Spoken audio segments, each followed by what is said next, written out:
More than the suspension kasi, Dok. Naawa ko kay Zoe na talagang parang nag-give up na si tatay sa kanya. Alam mo ba? Tinakbo siya ni tatay sa harap ng maraming tao. Sabi ko ni tatay, sana hindi na lang si Zoe mag-anak niya. Sana ako na lang daw talaga. Kaya naawa din talaga ako kay Zoe. Hindi ko naman gusto na itakbo siya ni tatay.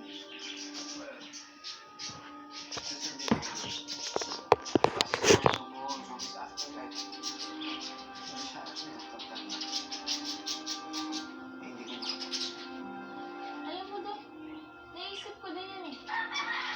Naisip ko, kapatid ko ba talaga si Zoe? Eh kaso, pareho kami ng tatay, so magkapatid kami, wala kang magagawa.